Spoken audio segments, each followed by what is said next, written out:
Welcome back to another episode of Spotlight on the Arts, an independently produced show brought to you in part by the Chicopee Cultural Council and Chicopee TV. My name is Johnny Miranda, your host for the evening, and today we have an amazing show. We bring to you a multifaceted artist of our region, Jason Montgomery. So stay tuned to learn more about 50 Arrow Gallery and Attack Bear Press up next.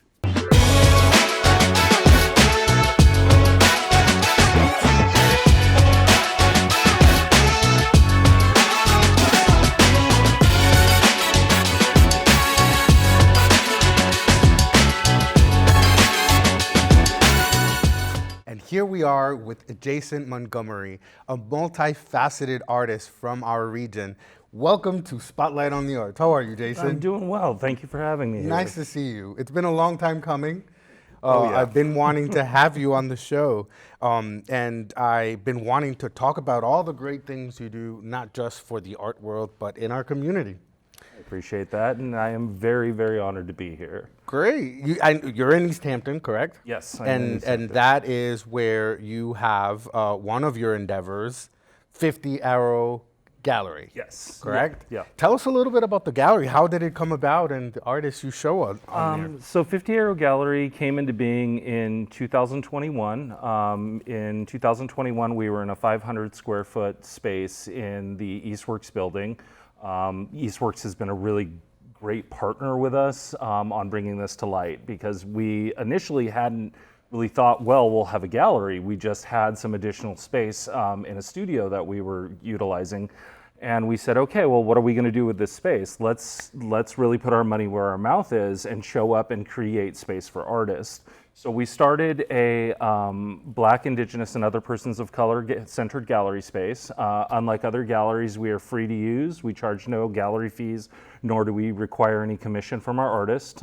We do about 11 shows a year. So we're showing 11 artists every single year, pumping them out one after the other. The goal is to really be able to highlight kind of the diverse voices that exist here in our community, while also providing financial equity towards artists. And so in 2024, we actually expanded into a 2,000 square foot gallery space on the first floor of the Eastworks building, and have just kind of been roaring since then.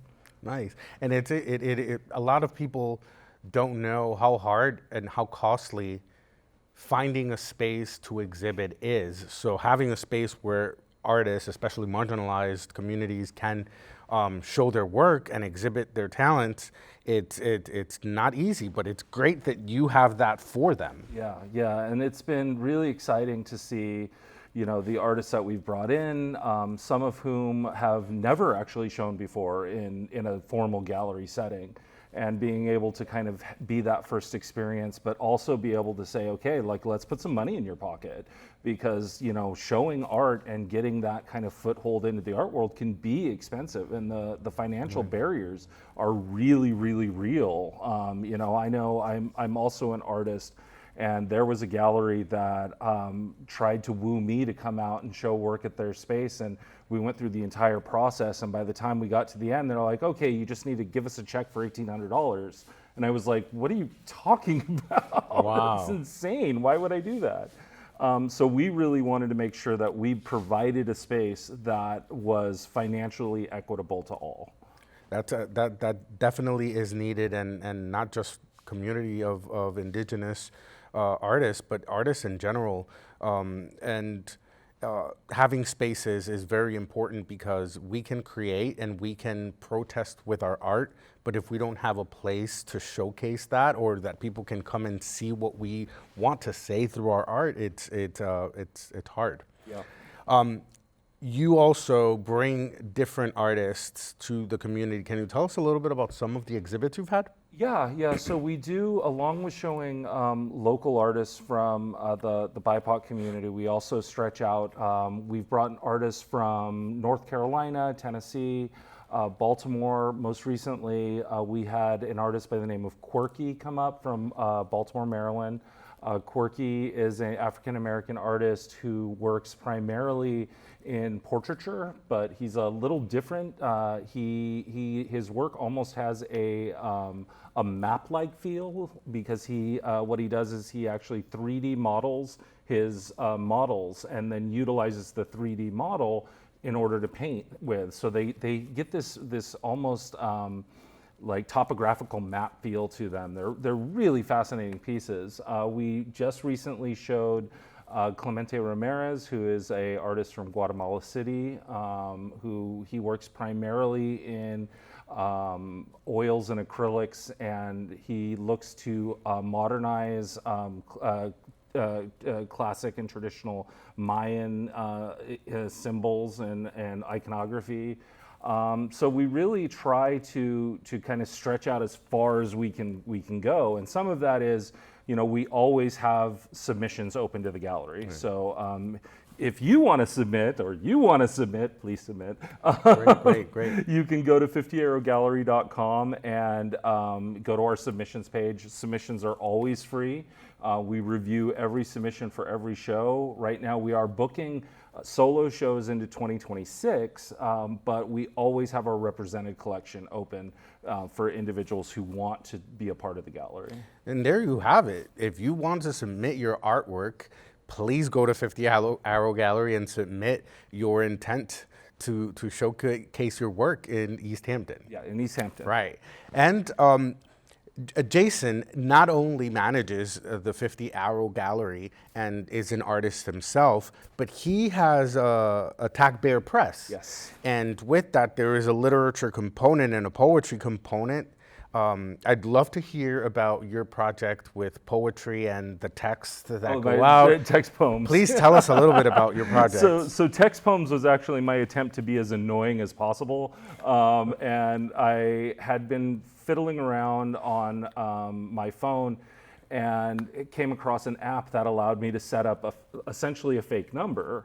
And I was like, this would be great to put out into the world and send poetry to people. So I just started sending poems to people that I knew. And before I knew it, I was like, actually this would be great in order to go out to the public. And so I started text poems, and that project's been going since 2022. So you can text me at 413-433-3307. And it's just text the word poem and I'll get it and I will send you a poem right away. I craft most of the poems as I get the text. Sometimes I do go back into my backlog because I think I've written about 300 poems this way at this point. Wow. And I've sent, literally I tried to count them the other day and I was up around 1,000 poems out into the world. So wow. Yeah, it's a really fun project because it really kind of democratizes poetry. It makes poetry very accessible. There's never an excuse for you not to read a poem. If you can literally get it text to you on your cell phone. I work primarily in a style called the nonette, and the nonette is a French style of poetry that starts at 9 syllables and works its way down to a single syllable. And so they're very easy to digest and they're very easy to write, which is when you're trying to produce poems via text message, it's really nice to have a quick poem. So I've been doing that since about 2022. Attack Bear Press has been kind of facilitating that project. Attack Bear Press is a poetry and other written word publisher, and we also do community arts and engagement work under kind of the umbrella of the press. What type of books have been published through Attack Bear Press? So we published, most recently we published a book called Continental Breakfast by a Chilean author by the name of Miguel Bacho. It was a collection of bilingual poetry, both English and Spanish, that was really about Miguel's immigration to the United States. First going from his home country of Chile to Argentina, and then finally to New Jersey, where he ended up. And it was really kind of a contemplation of what it means to exist on this continent. and kind of the differences in these individual places that are all part of one large community. Prior to that, we published a book called Go On Bewilderment by the poet Adam Grabowski. And that was actually a partnership between our community arts and engagement work and our publishing work. So Adam had served as a poet on demand. So we do a project where we send poets out into the world with typewriters and we essentially set them up somewhere so that they're there with their typewriter and you can walk up to a poet and say, hey, I'd like a poem. And they type you up a poem right then and there, hand you over the poem.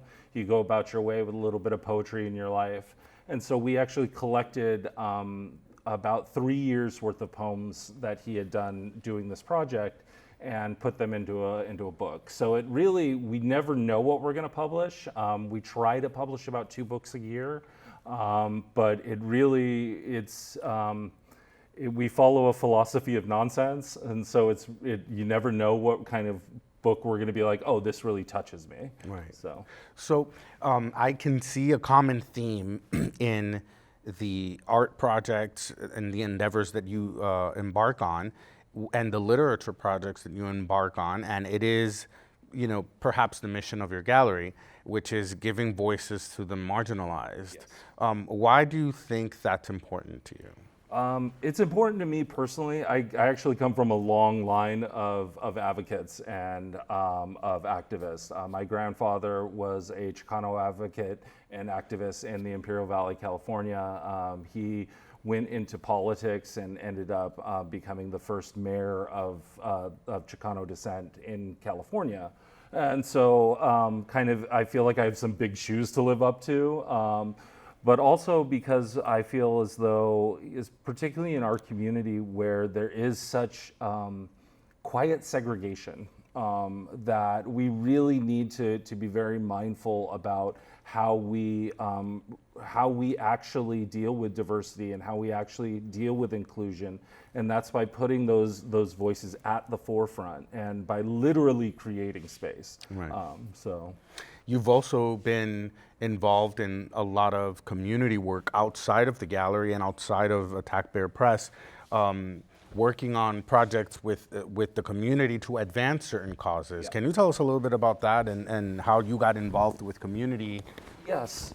So again, I come from a long line of activists and primarily, at least here in the Valley, one of the things that I came to realize, being of Indigenous descent, many Indigenous voices are silenced throughout our community, and we exist in a place where the taming of the savage is still a very active and very loud narrative that's out in the world. You don't have to go any further than the East Hampton Land Trust to see these signs that exist from like the Daughters of the American Revolution, talking about like the brave pioneers who lost their life to the like ignorant savage, and this is out in the public to see. Mm-hmm. And so part of what we try to do, and part of what I have been trying to do, is really work to decolonialize kind of the narratives that exist around indigeneity and around people of color in general, and to start by saying, okay, like these narratives that exist, A, need to be stopped. Like it's time to full stop them, and B, it's time to actually give voice to the people who you're talking about and have been talking about for 400 years.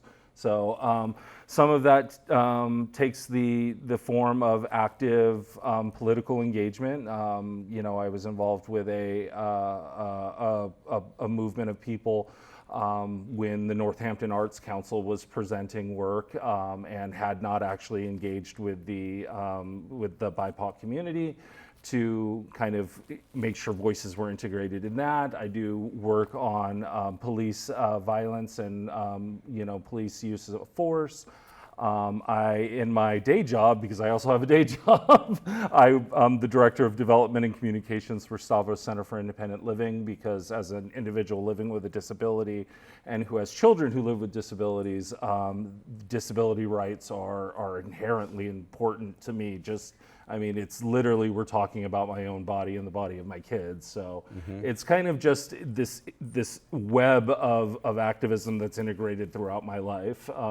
To the point where there's times where my own children are like, can we just have a Saturday off? Can we just relax this Saturday? And like, no, we have a protest to go to. And talking about family, how do you feel that your family engages or assimilates your work, which is important in our community? How do you think you can manage that? It's funny. It's my kids have been brought up kind of in the world of art and activism, and to the degree that like I think they don't know it's old hat. Like my 17-year-old right now is working at the gallery for me when he's not with his mom, and he like is surrounded by all this art, and all these different voices and all this different viewpoints and I'll walk into the gallery and he'll be on TikTok and I'll be like, dude, look where you're at. He's like, yeah, I know, but it's just a job. And my youngest has had an opinion. He finds Andy Warhol boring and has since he was like 5 years old. And I'm very proud of myself for that. But it is a lot of work because it does take a lot of time away from your kids. And so for me, I try to make sure that there's aspects that I can have the kids with me at, and so that they can see these things firsthand. And right now they're both teens, so it's just that's what Dad does. But I'm hoping later on they'll actually appreciate where we've been. So. And what is next for the 50 Arrow Gallery? Who's presenting next? What are your visions? I know you have an ofrenda coming up in November. Yeah, we have an ofrenda coming up in November. So we're on the 8th year, I believe, of the Holyoke Community Ofrenda, which takes place for Dia de los Muertos. This year it'll be at Laurel Park and the Wisteria Hearst Museum. So we're going to actually have two of them. Laurel Park will be the public ofrenda, which will be available from the 27th of October through the 2nd of November. We've started to set it up a couple days early because the community just loves it so much. The Wisteria Hearst will also be up from the 27th through the 2nd. The ofrendas are open to the public. The one at Laurel Park is open 24 hours a day through the full holiday. We encourage people to bring offerings for their family, photographs of their loved ones who have passed. It's really a community event.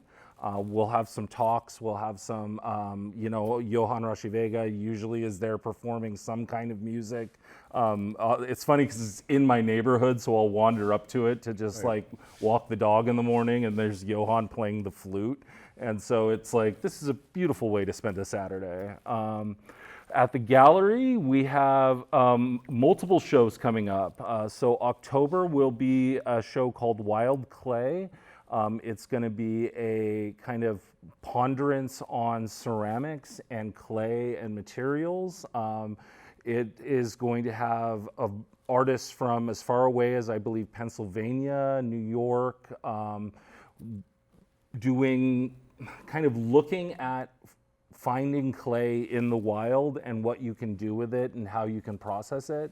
And then in our second room, East Hampton Clay, the clay and pottery studio, is going to have a 10th anniversary celebration. It's their 10th year in operation, and they'll be doing a cup show. So it'll really be kind of looking at clay from digging it right out of the ground to really the refined studio clay work. And so that's the next thing that's coming up for the gallery. That is amazing.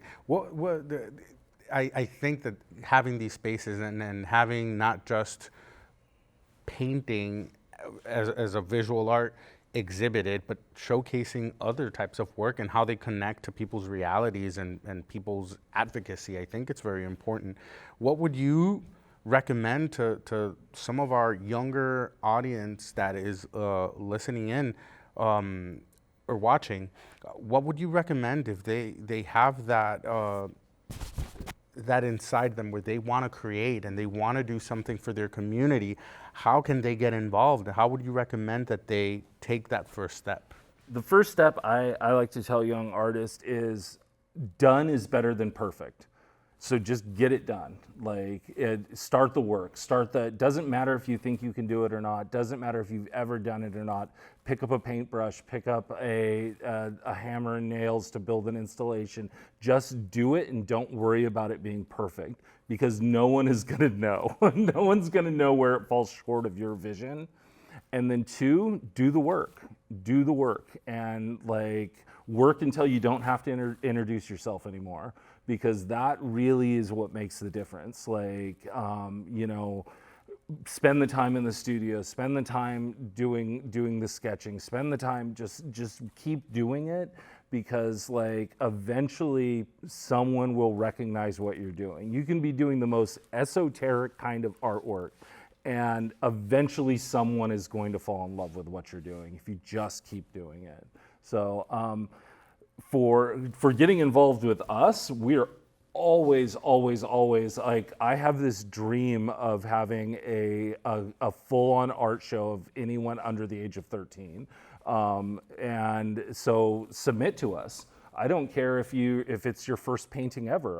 We're literally showing work right now from artists who it's their 3rd painting ever. And so submit. Go to 50arrowgallery.com and submit. Come to the gallery, bring us your portfolio. Let me take a look at it. I'm there Wednesday through Sunday. Bring your work down, let's see it. We're really excited about the idea of just engaging with people. Yeah. That's amazing. And for you out there, definitely become brave, get that bravery out, and submit to 50 Arrow Gallery so you can see what may come out of your artwork and your thoughts and your advocacy.